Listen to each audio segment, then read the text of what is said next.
Hi hello నమస్తే welcome to news. నేను సిద్ధగాని సుదర్శన్ మేనం శ్యామ్తో కలిసి ఇక మొత్తం మీద ఇప్పుడు బీసీలకు మంచి రోజులు వస్తున్నాయా, అసలు బీసీల పరిస్థితి ఏంది, నిజంగా కులగణన జరుగుతుందా జరగదా, అసలు మరి రాహుల్ గాంధీ ప్రకటించినటువంటి కామారెడ్డి డిక్లరేషన్కి సంబంధించి ప్రభుత్వం ఎంతవరకు అది మరి దాన్ని అమలు చేస్తుంది, తర్వాత నిజంగా ఇచ్చిన మాట నిలబెట్టుకుంటుందా నిలబెట్టుకోదా, అసలు నిజంగా అంటే కాంగ్రెస్ పార్టీకి సంబంధించి రాష్ట్ర అధ్యక్షునిగా మహేష్ కుమార్ గౌడ్ని తీసుకోవడం, తర్వాత బీసీ కమిషన్ని ఏర్పాటు చేయడం, దీని ద్వారా నిరంజన్ తీసుకోవడం, అయితే దీని ద్వారా మరి నిజంగా బీసీలకు మంచి రోజులు వస్తున్నాయా, మరి బీసీలకు మంచి జరుగుతున్నదా, రేపు ఇవ్వబోయేటువంటి అంటే 6 మంత్రి పదవులు ఖాళీగా ఉన్నాయి తెలంగాణ రాష్ట్రంలో.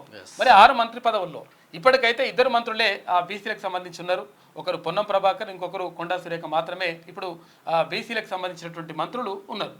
ఇక మా ఎమ్మెల్యేలు చూసుకుంటే 119 మంది ఎమ్మెల్యేలలో 100 మంది ఎమ్మెల్యేలు బీసీలు లేరు, కేవలం 43 మంది రెడ్డి ఎమ్మెల్యేలే ఉన్నారు, కేవలం రెడ్డి ఎమ్మెల్యేలు 43 మంది. అయితే ఈ నేపథ్యంలో మరి బీసీలకు మంచి రోజులు వస్తున్నాయా, నిజంగా అదేది కులగణన జరుగుతుందా, ఈ 42% రిజర్వేషన్ అంటే అక్కడ రాహుల్ గాంధీ కామారెడ్డి డిక్లరేషన్లో ప్రకటించినట్టుగా బీసీలకు సంబంధించి 42% రిజర్వేషన్ అమలు చేస్తారా అనే దానిపైన ఇప్పుడు ప్రధానంగా చర్చనీయాంశంగా మారింది. అయితే ఇక్కడ బీసీ కమిషన్ చైర్మన్గా నియామకమైనటువంటి నిరంజన్ గారు చెప్తా ఉన్నారు, ఎట్టి పరిస్థితుల్లో బీసీల కులగణన జరిగిన తర్వాతనే స్థానిక సంస్థల ఎన్నికలకు పోతారు అని చెప్పేసి ఆయన మాట చెప్తా ఉన్నాడు. మరి నిజంగా అది జరుగుతుందా, ప్రభుత్వం నుంచి వచ్చినటువంటి ఆదేశమా, లేకపోతే ఆయన కమిషన్ చైర్మన్గా అయ్యింది కాబట్టి మరి ఏదో ఒకటి చెప్పాలి కాబట్టి చెప్పిండా అనేది కూడా ఒక చర్చనీయాంశంగా మారుతా ఉంది. ఇంత పెద్ద ఎత్తున ముదిరాజు కుటుంబ సభ్యులున్న 119 నియోజకవర్గాల ఏ పార్టీలు కూడా టికెట్లు ఇవ్వలేని పరిస్థితి. కేవలం ఒకే ఒక ఎమ్మెల్యే తెలంగాణ రాష్ట్రానికి ముదిరాజు ఎమ్మెల్యే ఎవడ్రా నాయన అంటే ఒకే ఎమ్మెల్యే మంచి వ్యక్తి వాకిటి శ్రీహరి మక్తల్ నుంచి గెలిచిండు, ఉమ్మడి మహబూబ్ నగర్ జిల్లా మక్తల్ నుంచి గెలిచిండు. మరి నిజంగానే అందరు ఇప్పుడు బీసీ నాయకులందరూ ఏకమవుతా ఉన్నారు, బీసీల వాయిస్ మాత్రం పెరుగుతూ ఉంది. ఎందుకు మేమెంతో మాకంత వాటా రావాల్సింది, 60% ఉన్న జనాభాకి అసలు మీరేం చేస్తూ ఉన్నారు అని బీసీలు ఒకటవుతున్న నేపథ్యంలో బీసీలు తాజ్ కృష్ణ లాంటి పెద్ద 3 స్టార్ 5 స్టార్ హోటళ్లలో కూడా మీటింగ్స్ పెట్టుకున్న నేపథ్యంలో కొంచెం ఉలిక్కి పడే పరిస్థితి మాత్రం అన్ని పార్టీలకు ఉందనే చెప్పుకోవచ్చు. పార్టీలకు అతీతంగా ఈరోజు కూడా బేగంపేటలో పార్టీలకు అతీతంగా మీటింగ్స్ పెట్టుకున్నారు. వి హనుమంతరావు కావచ్చు, ఈటల రాజేందర్ కావచ్చు, మాజీ మంత్రి శ్రీనివాస్ గౌడ్ కావచ్చు, ఎమ్మెల్సీ తీన్మార్ మల్లన్న కావచ్చు, మొత్తం అంటే బీసీ ఏ పార్టీతో సంబంధం లేదు, బీసీ అయితే సరిపోతుంది. బీసీ నాయకులందరూ ఒకటవుతున్న నేపథ్యంలో రానున్న స్థానిక సంస్థల ఎన్నికల్లో మాత్రం 42% ఇవ్వాల్సిన ఆవశ్యకత మాత్రం ఏర్పడింది. అంటే తప్పనిసరి అంటే ఏ పార్టీ కూడా ప్రజల మీద ప్రేమతోని కానీ ప్రజల కోసం కానీ చేస్తున్నట్టుగా కనిపించదు ఏ ప్రజాస్వామ్య ప్రభుత్వంలోనైనా. ఎందుకనంటే ఇక్కడ ఓట్ల కోసం మాత్రమే రాజకీయాలన్నీ కూడా జరుగుతూ ఉంటాయి. కాబట్టి ప్రజల నుంచి తీవ్రమైనటువంటి ఒత్తిడి వచ్చినప్పుడు తప్పనిసరి పరిస్థితుల్లో మాత్రమే వాటిని అమలు చేసేటువంటి ప్రయత్నం చేస్తాయి ప్రభుత్వాలని చెప్పేసి ఒక ఫిలాసఫర్ అంటాడు. వాస్తవానికి జరుగుతున్నది కూడా అదే జరుగుతుంది.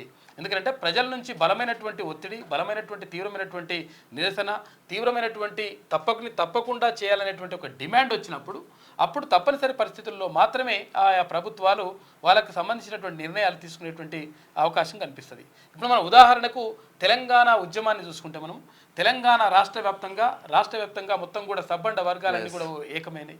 ఇక్కడ కవులు, కళాకారులు, ఉద్యోగులు, తర్వాత నిరుద్యోగులు, అక్కడ విద్యార్థులు, ఇట్లా సబ్బండ వర్గాలు, లాయర్లు, డాక్టర్లు, తర్వాత ఇక్కడ ఉపాధ్యాయులు, ఇట్లా కుల మతాలకు అతీతంగా అందరూ కూడా ఏకమయ్యిండ్రు. ఒకటే ఒక నినాదం, తెలంగాణ రాష్ట్రం ప్రత్యేక రాష్ట్రం ఏర్పడాలి, ప్రత్యేక రాష్ట్రం ఏర్పడడం ద్వారానే తమ కలలు సాకారం అయితే అని చెప్పేసి అనుకొని అనుకున్న దానికి కార్యరూపం దాల్చిండ్రు.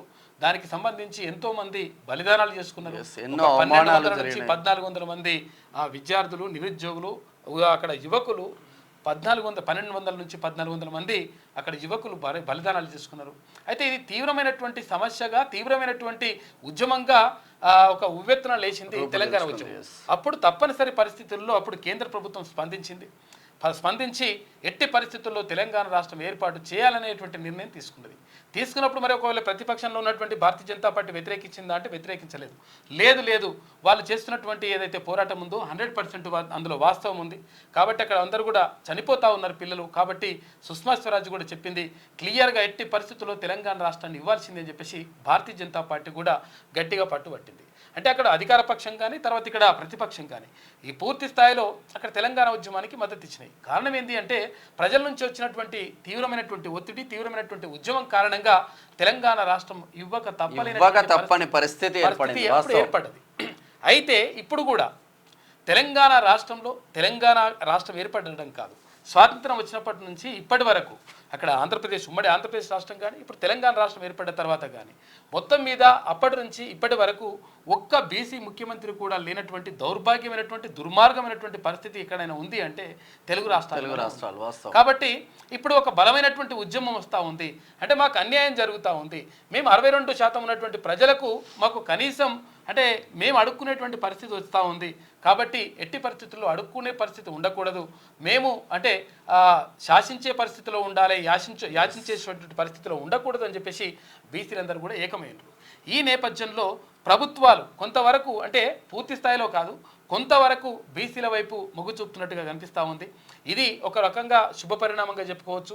ఎందుకంటే బీసీలకు పక్షపాతంగా మాట్లాడడం కాదు, ఇక్కడ ఎవరైతే అణగారిన వర్గాలు ఉన్నారో, ఎవరైతే అధికారానికి దూరంగా ఉన్నారో, ఎవరైతే ఇక్కడ సరైనటువంటి సౌకర్యాలకు, సరైనటువంటి వసతులకు, సరైనటువంటి సదుపాయాలకు నోచుకున్నటువంటి బీసీ వర్గాలు ఉన్నాయో ఆ బీసీ వర్గాలకు ఒక రకంగా మంచి రోజులు వస్తున్నట్టుగా చూసుకోవచ్చు. అయితే మంచి రోజులు ఎప్పుడు వస్తాయి నిజంగా? మరి ఇప్పుడు మంచి రోజులు కనుకోగానే మంచి రోజులు వచ్చేస్తాయా అంటే ఎట్టి పరిస్థితుల్లో రావు. కొట్లాడుతానే ఎప్పుడైతే కొట్లాడతారో, ఎప్పుడైతే ఉద్యమం చేస్తారో, ఎప్పుడైతే అంటే ప్రభుత్వాలు చేస్తున్నటువంటి ప్రజా వ్యతిరేక విధానాలకు వ్యతిరేకంగా పోరాటం చేస్తారో అప్పుడు మాత్రమే వీళ్ళందరూ కూడా సంఘటితమై అంటే అందరూ కూడా ఒక్కటై బీసీలంటే ఇక్కడ ముదిరాజులని, యాదవులని, మున్నూరు కాపులని, గౌడులని, పద్మశాలీలని, చాకలి అని, మంగలి అని, తర్వాత ఏది వడ్డెర అని, తర్వాత ఇక్కడ ఏది కుమ్మరి అని, కమ్మరి అని, ఇట్లా రకరకాలుగా క్యాస్ట్ల వైజ్గా విడిపోవడం కాకుండా అందరూ ఒక్కటైపోయి వీళ్ళందరూ బీసీలు అనేటువంటి కాన్సెప్ట్ అంటే బ్యాక్వర్డ్ క్లాసెస్ అని చెప్పేసి అక్కడ రాజ్యాంగం రాసినప్పుడే అక్కడ ఎవరు డాక్టర్ బిఆర్ అంబేద్కర్, బాబాసాహెబ్ అంబేద్కర్ క్లియర్గా రాసిండు. అంటే బ్యాక్వర్డ్ క్లాసెస్ అన్నాడు కానీ బ్యాక్వర్డ్ క్యాస్ట్ అని చెప్పలేదు ఇక్కడ. అంటే వెనుకబడిన తరగతులు అని చెప్పిండు కానీ వెనుకబడిన కులాలు అని చెప్పి ఎక్కడ కూడా చెప్పలేదు.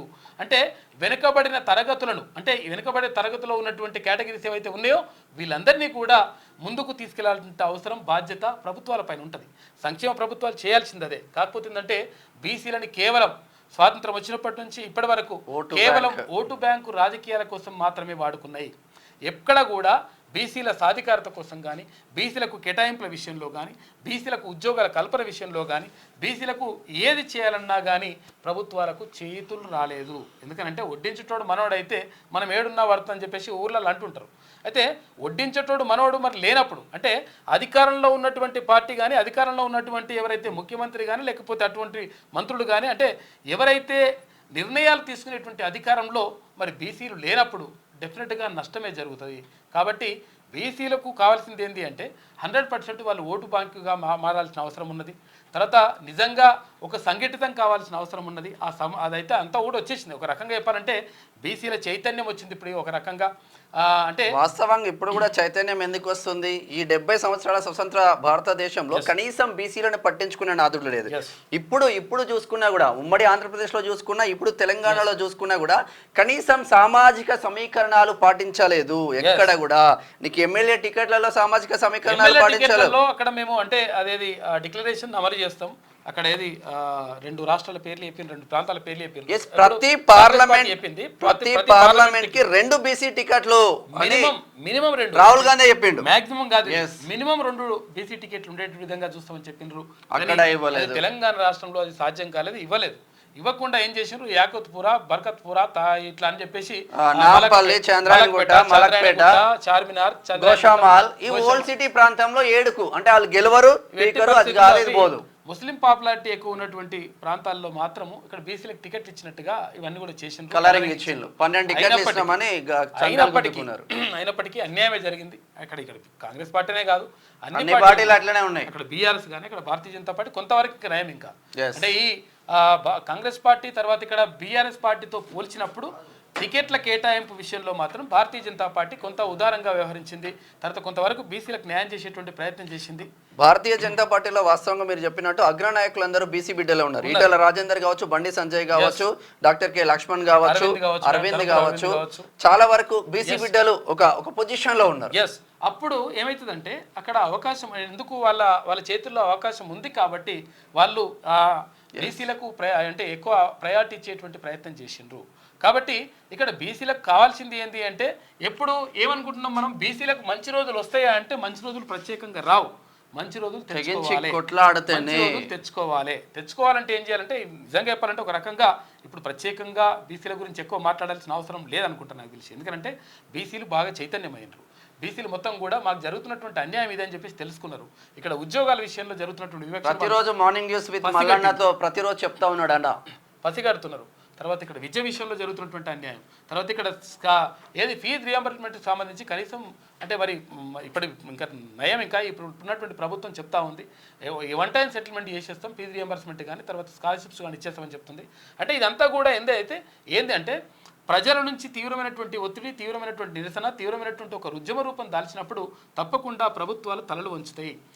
అప్పుడు 100% ఎవరైతే ఏదైతే లక్ష్యం కోసం పోరాటం చేస్తున్నారో ఆ పోరాటాలు ఫలిస్తాయి. ఆ పోరాటాలన్నీ ఫలించాలంటే అందరూ సంఘటితం కావాల్సినటువంటి అవసరం ఉంటుంది. అందరూ కూడా పోరాటం చేయాల్సిన అవసరం ఉంటుంది. నాకేమైంది అనుకుంటే అందరు గట్లే అనుకుంటే సపరేట్గా పోతుంది కథ అంతా. కాబట్టి ఇదంతా కూడా సంఘటితం అవుతా ఉన్నారు. కాబట్టి పార్టీలు కూడా ఆలోచిస్తూ ఉన్నాయి. అంటే ఇప్పుడు కాంగ్రెస్ పార్టీ బీసీకి రాష్ట్ర అధ్యక్ష పదవి ఇచ్చింది. తర్వాత ఇప్పుడు బీఆర్ఎస్ పార్టీ అంటే ఎట్లకైనా అది ఇస్తుందో ఏదో ఇంటి పార్టీ, కుటుంబ పార్టీ కాబట్టి రాదుగా, ఇక చెప్తారు వేరే చెప్తారు కానీ అది కుటుంబ పార్టీ. ఎందుకంటే అక్కడ కేసీఆర్ లేకపోతే కేటీఆర్ అంటారు తప్ప ఇంకా వేరే వాళ్ళకి ఇచ్చేటువంటి పరిస్థితి అట్లా బీజేపీ ఛాన్స్ ఉంది. అయితే భారతీయ జనతా పార్టీలో ఇది వరకు అవకాశం ఇచ్చిండ్రు వాళ్ళు. భారతీయ జనతా పార్టీ రాష్ట్ర అధ్యక్షునిగా బండి సంజయ్ కొనసాగిండు, తర్వాత అనేక సంవత్సరాలు కొనసాగిండు. తర్వాత అంటే అక్కడ కిషన్ రెడ్డికి ఇచ్చిండ్రు, మళ్ళీ ఒక బీసీకి ఇస్తారనేటువంటి చర్చ జరుగుతూ ఉంది. అయితే ఇదంతా కూడా ఈ పరిణామాలను కూడా జరగడానికి కారణం ఏంటి అంటే వీళ్ళు బలమైనటువంటి ఓటుగా మారినరు, బలమైనటువంటి ఓటు శక్తిగా ఉన్నారు. కాబట్టి ఇప్పుడు స్థానిక సంస్థల ఎన్నికలు వస్తున్నాయి. కాబట్టి ఈ స్థానిక సంస్థల ఎన్నికల్లో వాళ్లకు ఓట్లు రాబట్టుకోవాలంటే, తర్వాత వాళ్ళ మద్దతు కూడగొట్టుకోవాలంటే 100% బీసీల మద్దతు అవసరమవుతా ఉంది. కాబట్టి ఇక్కడ బీసీలకు సంబంధించి 100% వాళ్ళ కేటాయింపులు జరపాల్సిన అవసరం ఉందని, తర్వాత వాళ్ళకు టికెట్లు ఇవ్వాల్సిన అవసరం ఉందని, రిజర్వేషన్లు పెంచాల్సిన అవసరం ఉందని చెప్పేసి ఇప్పుడు అన్ని పార్టీలు కూడా భావిస్తూ ఉన్నాయి. ఈ నేపథ్యంలో కొంతవరకు మంచి రోజులు వస్తూ ఉన్నాయి. ఈ మంచి రోజులు ఇంకా కొనసాగాలి, ఇంకా మంచిగా కావాలి. చట్టసభల్లో పూర్తి స్థాయిలో, ఇక్కడ పార్లమెంట్లో కానీ అసెంబ్లీలో కానీ పూర్తి స్థాయిలో ఉండాలంటే, ఇంకా మంచి రోజులు రావాలంటే బీసీలు ఇంకా సంఘటితం కావాల్సిన అవసరం ఉన్నది. తర్వాత దానికోసం ప్రత్యేకమైనటువంటి ప్రయత్నాలు చేయాలి. అయితే చాలా మంది బీసీ ఇప్పుడు చదువుకున్న పిల్లలు కూడా నేను చాలా వరకు చూస్తున్నా, నేను గౌడు, నేను పటేల్, నేను నేత, నేను యాదవ్, నేను ముదిరాజ్ అని కొట్టుకు చేస్తా ఉన్నారు. మీకోసం సిద్ధేశ్వర్ పటేల్ గాని, ఇక్కడ సంజయ్ నేత గాని, కుమార్ హెడ్గే గాని బీసీల కోసం 42% రిజర్వేషన్లు రావాలి. వాళ్ళ కోసం కాదు, వాళ్ళు ఆమరణ నిరాహార దీక్ష చేసింది. మీరు ఎంపీటీసీలు కావాలి, మీరు సర్పంచ్లు కావాలి, మీరు ఎంపీపీలు కావాలి, మీరు జడ్పీటీసీలు కావాలి, జడ్పీ చైర్మన్లు కావాలని కొట్లాడుతూ ఉన్నారు. వాళ్ళకి మద్దతు పలకాల్సిన అవసరం మాత్రం మీ పైన ఉంది. ఇక నా కులం నేనే గొప్ప, నీ కులం నువ్వే గొప్ప అంటే సర్వనాశనం అయ్యేది బీసీలే. ఒక కులం కూడా ప్రత్యేకంగా ఒక కులంతో అధికారంలోకి ఎవరు కూడా రారు. తర్వాత ఎవరి ఆశయాలు ఆ లక్ష్యాలు కూడా నెరవేరవు. కాబట్టి అందరూ సంఘటితమైనప్పుడు మాత్రమే ఎవరక్కడ ఆ ప్రాంతంలో కానీ, ఆ ఏరియాలో కానీ, ఆ పరిస్థితులు కానీ బలంగా ఉన్నారో చూసుకోవాలి. వాళ్ళకు అందరూ మద్దతు తెలియజేయాల్సిన అవసరం ఉంటుంది. అది చేసినప్పుడు మాత్రమే ఇంకా మంచి రోజులు వస్తాయి. బీసీలకు 100% ముందుంది, మంచి కాలం, మంచిగా అని చెప్పేసి ముందున అని చెప్పేసి చెప్పుకోవచ్చు. కాబట్టి మంచి ఇప్పటికైనా బీసీలు మేల్కోకపోతే తప్పకుండా ఇంకా కూడా మేల్కోకపోతే మాత్రం నష్టం జరుగుతుంది. లైక్ చేయండి,